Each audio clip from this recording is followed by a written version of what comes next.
Bonjour les amis, je sais, la première question que vous allez vous poser, c'est qu'est-ce qui lui prend? Pourquoi il a mis des lunettes noires aujourd'hui?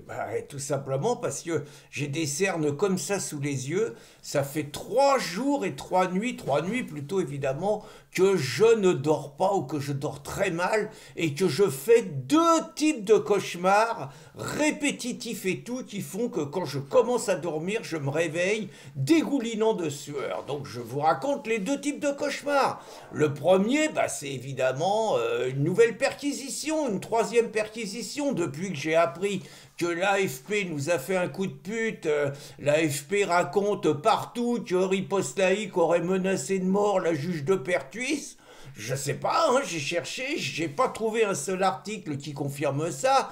Bon, il y a eu, après les réquisitoires du parquet, il y a eu deux, trois commentaires qui ont été un peu virils, qui auraient jamais dû passer, hein, mais bon, les copains, ils envoient des centaines et des centaines, ils peuvent avoir un moment de distraction. Donc évidemment, on est accusé, la grande chef des procureurs est descendue à France Inter, expliquer que c'était pas acceptable, la démocratie, tout ça, et donc retombé. Bon, faut reconnaître que j'y mets peut-être un peu du mien. Et hier, j'ai fait une vidéo un peu provocatrice en expliquant que est-ce qu'on avait le droit de dessiner la juge de Pertuis, de la caricaturer? Bon, je vous ai dit que nous, on fait gaffe, hein. Je vous ai mis juste un petit dé, enfin, on vous a mis juste un petit dessin, mais on met pas tous les dessins qui nous arrivent, parce que je vous ai dit, bon, un dessin où on la voit qui défecte sur la France, bon, on va pas publier ça, on va en prendre plein la tranche.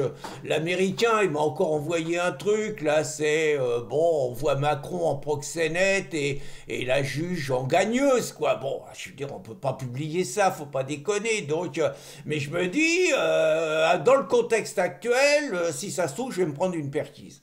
Hein. Et puis, il y a un autre cauchemar, hein, je vous cache pas, c'est le coup du bracelet électronique, c'est un traumatisme pour moi. Alors, ça a commencé, j'avais pas fait gaffe, mais faut reconnaître que nos juges en ce moment, ils sont en pleine bourre. Ils sont dans une forme extraordinaire, nos juges. Hein. Parce que bon, Marine quand même, hein, tout le monde retient l'inéligibilité, mais Marine, c'est 4 ans. Bon, elle a fait appel, hein, mais l'inéligibilité demeure, mais sinon, c'était 4 ans de cabane, dont 2 ans sous contrôle judiciaire et donc avec bracelet électronique. Et j'ai regardé, Golnisch il se prenait un bracelet électronique, Julien Audoul il se prenait un bracelet électronique, Louis Alliot il se prenait un bracelet électronique, ça me travaille surtout que Sarko il s'est pris quand même déjà dans un premier temps 3 ans dont un an ferme, il a un bracelet électronique, Sarko il a un bracelet électronique et comme si le bracelet électronique suffisait pas, il s'est repris une requête de 7 ans de cabane pour des trucs où il n'y a rien d'avéré. Et puis mon copain Eric, alors pour l'instant il en est pas là, mais à mon avis ça se rapproche pour Eric. Hein. Eric, pour vous dire que nos juges ils sont en pleine bourre, Eric, 2 prunes en une semaine. Il s'est déjà fait allumer de 9 000 euros, des jours amende, hein, donc s'il ne paye pas, c'est la cabane. Donc 9 000 euros pour avoir réagi après Crépol en disant que c'était toujours la France des Chahides qui tuait la France des Thomas. Voilà, 9 000 euros dans la tranche.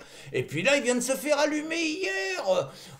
Et pourtant, c'était bien barré son truc. Alors bon, l'histoire, hein, c'est classique. Eric, il reprend la thèse qu'il dit pas qu'il est pétainiste, mais il dit que c'est en France qu'il y a eu le moins de juifs de tués et que Pétain, par sa politique, a sacrifié les juifs étrangers et qu'il a sauvé un maximum de juifs français. Moi, je suis pas historien, j'en sais rien, mais je trouve ce débat passionnant. Il paraît qu'on n'a pas le droit de l'avoir, c'est la loi Guesso, il paraît que ça s'appelle négation de crimes contre l'humanité et révisionnisme. Alors pourtant, Eric, ça paraissait un bon plan ce coup-là. Hein. Il est accusé suite à un débat avec BHL, hein, évidemment. Bon, Eric, ça paraissait bien se passer.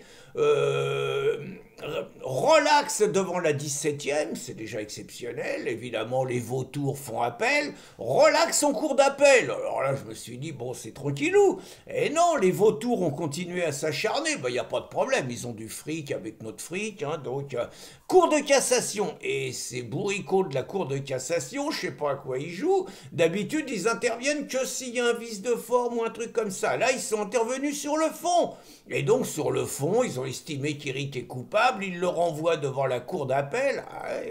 Après, on dit que les tribunaux sont encombrés. Hein. Donc ils le renvoient devant la cour d'appel, et devant la cour d'appel, bah, le Éric, il se prend 10 000. Alors 10 000, plus évidemment les vautours, 1 200 € chacun pour frais de justice et tout, ça fait 6 000 en plus, hein, donc 16 000 dans les trous de nez, sans parler qu'Éric il veut retourner en cour de cassation, c'est minimum des avocats à 5 000 à 6 000 €. Il a gagné sa journée, le Éric. Et donc, moi, vous voyez, je me dis, attendez, on a affaire à des juges, là, on a affaire à des tarés, quoi. Surtout que, dans le même temps, hein, je dis bien dans le même temps, les juges qui pleurent, hein, qui sont menacés de mort, les juges qui pleurent avec la gauche, hein, que c'est terrible, on n'est plus en démocratie, c'est les valeurs de la République qui sont menacées. Enfin, ils se foutent de la gueule du monde, parce que ceux qui sont menacés, ceux qui sont tués, c'est les Français qui sont victimes des décisions des juges, quand même. Hein. Et là, je parle pas que de Sarkozy, je parle pas que de Zemmour, je parle pas que de Marine. Je parle par exemple de cette pauvre aînesse de 73 ans qui a été retrouvée morte chez elle, l'ancienne infirmière, Monique. Bah ça y est, on sait qui c'est le salopard qui l'a tué. Le mec 40 ans, 24 citations. Je veux dire, viol, menace, violence et tout. 24 citations, le mec il est en liberté. Et en liberté, il tue en plein jour et il viole Monique, 73 ans, je veux dire,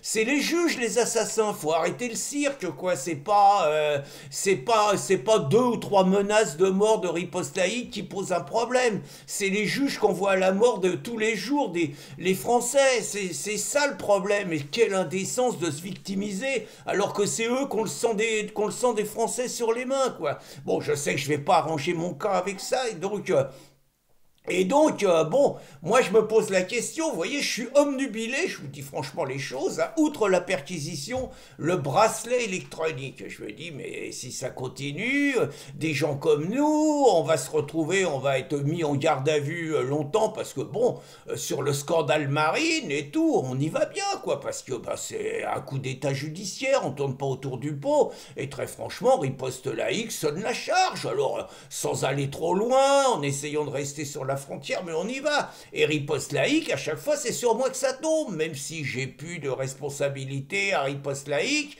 Chaque fois, les juges, ils s'emmerdent pas, Pierre Cassand. Donc, je suis dans une espèce de cauchemar vivant. Je me vois avec un bracelet électronique. Et donc, évidemment, je me suis renseigné sur ce truc-là. Bon, le bracelet électronique, ce qu'il faut savoir, c'est comme en France, il manque 100 000 places de prison et qu'il y a les gauchos qui disent que la prison c'est pas la solution, il y a les peines de substitution et parmi les peines de substitution, donc on vous colle un bracelet électronique à la cheville. Alors c'est le personnel pénitentiaire qui vous colle ça. Je me suis renseigné, hein, c'est un machin en plastique avec un boîtier. Ça pèse 180 grammes, les mecs ils vous collent ça à la cheville et vous pouvez pas le retirer, hein, c'est pas une gourmette, c'est pas un truc comme ça. Vous avez ça, vous pouvez vous prendre ça à la cheville pendant 2 ans.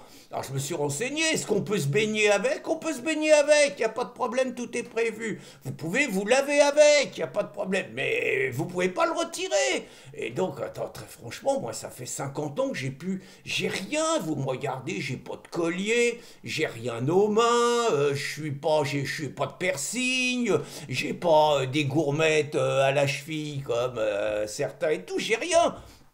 Et je m'imagine avec un bracelet électronique, mais je vais devenir fou si j'ai ça un jour. D'abord, le message c'est sympa, quoi. Vous voyez, vous vous baladez, il fait beau, vous vous baladez en bermude, en short et tout sur la plage, et tous les gens voient que vous êtes interprète de justice. C'est vachement sympa, là. C'est vrai qu'ils vont vous dire, monsieur Cassand, si ça vous plaît pas, vous allez en tôle et vous aurez pas de bracelet électronique. Ben voyons.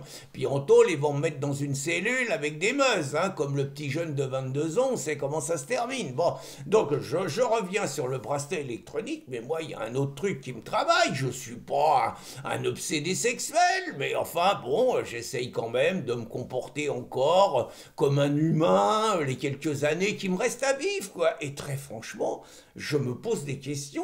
Comment, quelle vie sexuelle, je sais pas Sarkozy, hein, quelle vie sexuelle on peut avoir avec ce truc-là à la cheville. Alors certains, ça va les faire rigoler, mais très franchement, je trouve que c'est un truc débandant au possible, quoi. Vous avez 24 heures sur 24 ce truc à la cheville, vous voyez ça, bah vous êtes dans le lit, vous touchez votre compagne avec la cheville, des fois c'est des petits jeux sympathiques, quoi. Vous voyez, un petit contact, la cheville et tout. Là, le contact, c'est le boîtier en plastique avec une puce à l'intérieur. En plus, vous vous demandez si vous n'êtes pas sur écoute avec le boîtier en plastique. Donc, moi, je me pose vraiment, c'est une angoisse, hein, je vous dis mes cauchemars et tout. C'est une angoisse un jour de me retrouver avec ce truc-là et de me dire quelles sont les suites sur la libido. Mais ne vous inquiétez pas, avec Cassan, à chaque fois qu'il y a un problème, il y a une solution. Des fois que, plan B, petite pilule. Bonne journée les amis.